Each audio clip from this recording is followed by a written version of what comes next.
ground. You need stability. You need stability. The word set means to place on level footing. To place on level footing. And sometimes the thing is, it's when God is trying to take us on level footing, you have to take detours in order to stabilize the journey. I didn't realize this until I went to a particular place and I was staying way up in a high mountain, and I didn't understand, because I looked at the map and I said, oh, that's only like a mile away. But little did I realize that we sort of weaved up the mountain like this, and so it took us a long time just weaving back and forth going this way instead of trying to go straight up.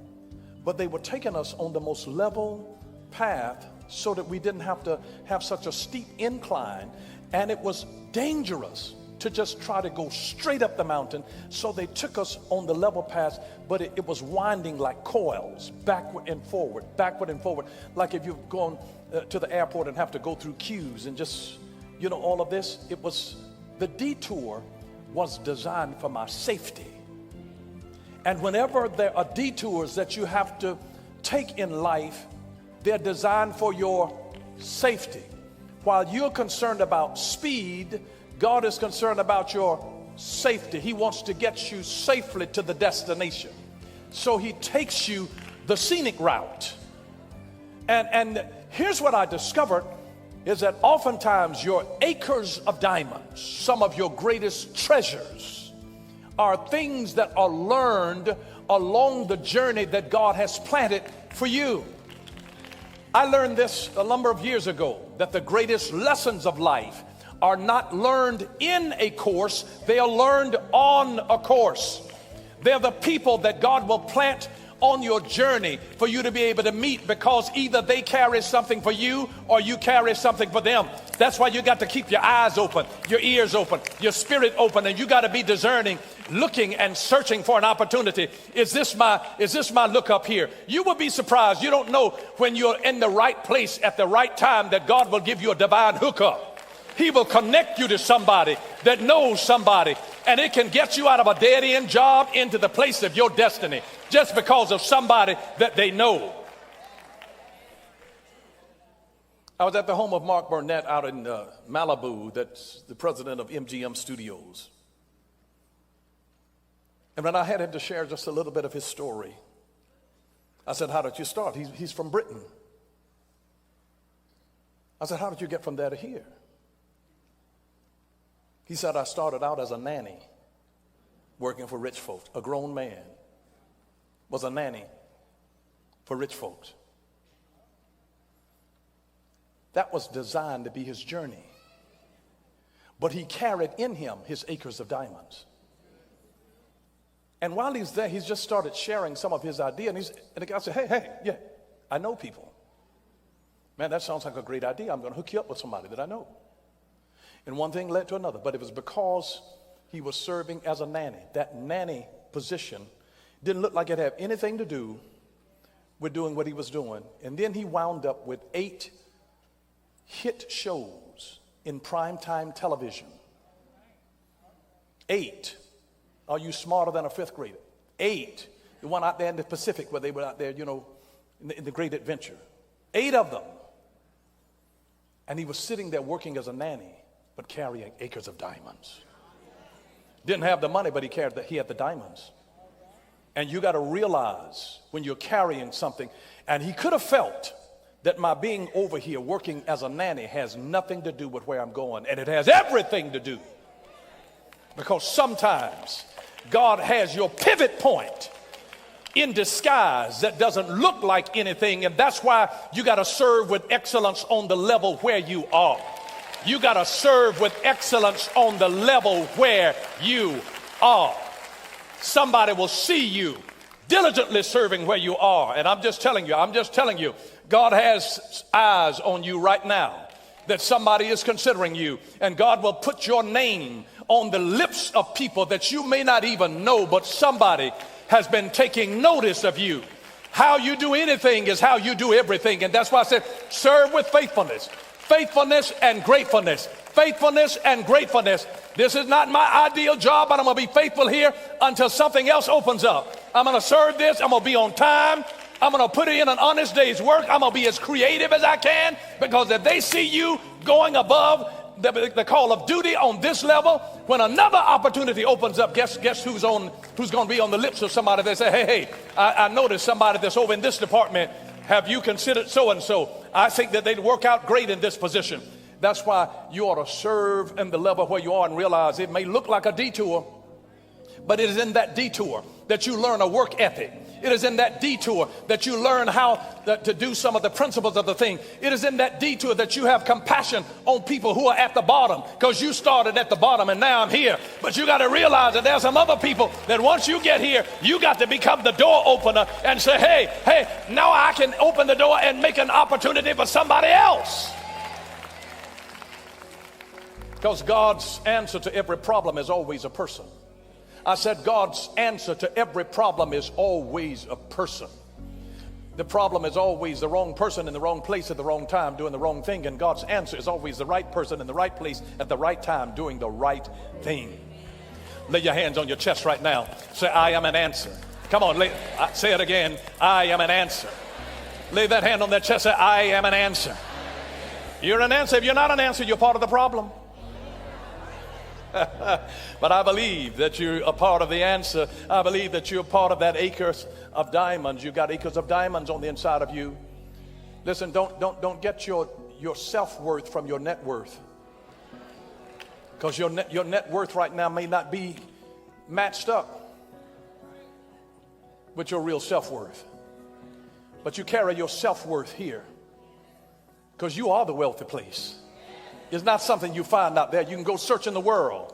You can go all over Persia. You can go all over Palestine. You can go all over Europe looking for it. You can go down to Africa trying to find the diamond meal factories down there, the mines there. But really, it's in you. It's something that you carry within you. Remember, the detours are designed to get you there safely, and detours that God takes you through, they will expand you. They'll give you opportunities for growth. They will expose you. They will give you opportunities to see things that you haven't seen before, and so you dream bigger. And then they will educate you. They will educate you. They will teach you things that you didn't know so that you can think new thoughts. It's amazing what God can do. And sometimes there are people that are right around you, and you never knew who they were and what they were.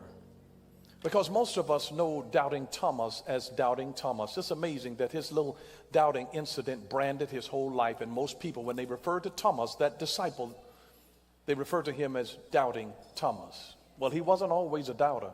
John chapter 11 and verse 16, notice this. Thomas, nicknamed the twin, said to his fellow disciples, let's go to and die with Jesus. This man was committed to Jesus Christ. You see, he was doubting in the earlier years of his life. But after a while, he became a believer, a strong believer. And he says, if I'm not going to let Jesus do this alone, I'm willing also to die with this man. So don't define me by my earlier definition and your earlier understanding of me, because I'm on a journey somewhere. And I've learned some things since back then. Don't judge me for who I was in high school or who I was in college. Don't let people judge you from an earlier stage of your life.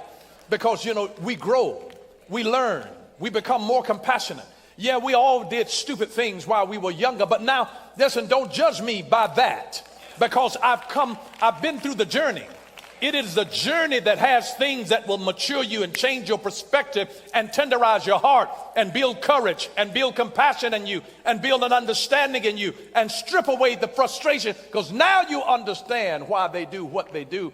And you were irritated by something because you didn't understand why it was taking so long. But after you tarried a while, after some understanding comes, you may not even recognize the quality of people that's around you or within your reach, because you judge them to be one way at one stage of their life. But don't lock people into that stage, because people have the capacity to change.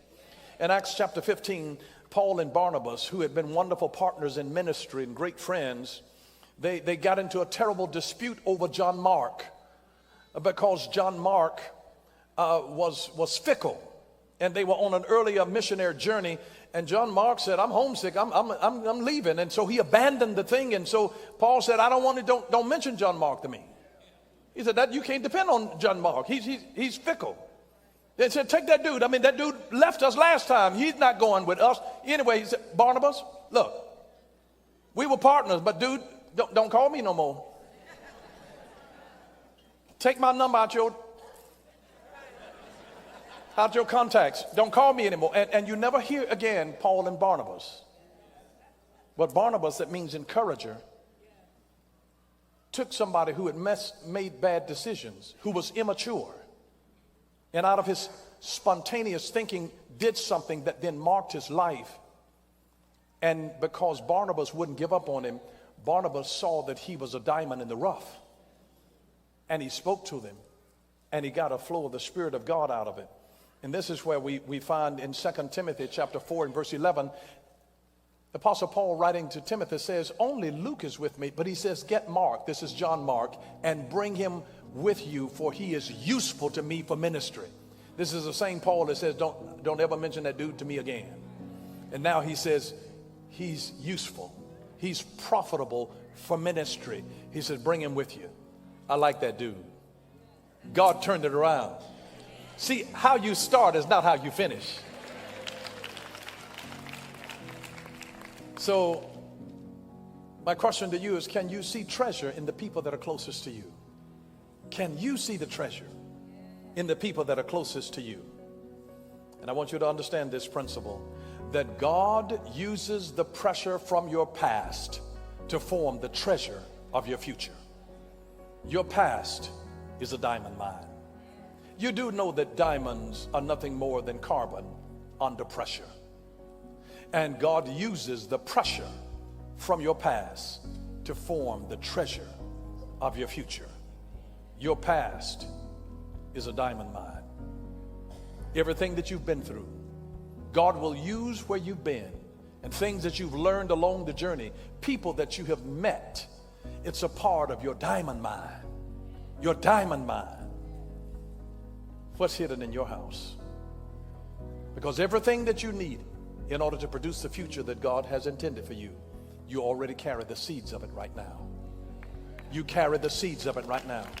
You carry the seeds of faithfulness right now. You carry the seeds of courage right now. You carry the seeds of hope. You carry the seeds of everything that God could ever desire to be in your future. You carry those seeds. I have a teaching about breaking out of the box that deals with the four sides. One of those sides that you have to break out is called unrecognized resources. And I can't tell you the number of people that feel locked into a situation because they've not recognized resources that God has hidden right around them. I just want you to think about this, that what you need is in the house. Is in the house. You carry it, acres of diamonds. Diamond faith, diamond courage, diamond trust. You carry acres of diamonds. So God's going to use something that you already have, not only to bless you, but also to bless others. That's why if you're going to be blessed, I encourage people, I've never prayed, God bless me. I've only prayed, God make me a blessing. You know why? Because if God makes me a blessing, he's got to bless me with more than what I need so that I can be a blessing to others. But your acres of diamonds, it means that there's something that you already carry. Samson was in a war situation where 3,000 men came against him trying to destroy his life. These were Philistines. And here Samson couldn't find anything but the head of an old donkey.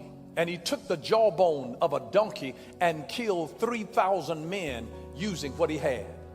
David took a slingshot. He didn't have a machine gun. He didn't have a sword. He had a slingshot. You got to use what you've got. Jesus had to feed a multitude of 20,000 and didn't have anything but 2 fish and 5 pieces of bread. He had to use what he had. And he gave thanks for what he had. And I just want you, if you didn't get anything else today, you ought to say, Lord, I thank you for the little that I have. Even when it doesn't seem like enough. When it doesn't feel like enough. Thank you, thank you, thank you. That when I had to get on the bus and get on the train in order to get to work and couldn't afford this, Lord, thank you for making a way when I didn't have my own. Lord, I thank you, thank you, thank you, thank you for acres of diamond.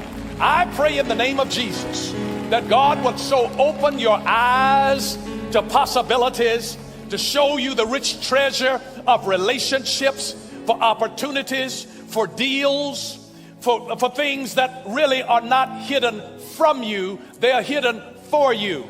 May I just suggest to you the only reason that real treasure is hidden. You'll never go any place and find emeralds lying on the ground, platinum lying on the ground, ore lying on the ground, petroleum lying on the ground. It's hidden in the earth. You have to dig for things that are valuable. Treasures are always hidden. You don't leave a Ben Franklin on the front seat of your car, but level ground. You need stability.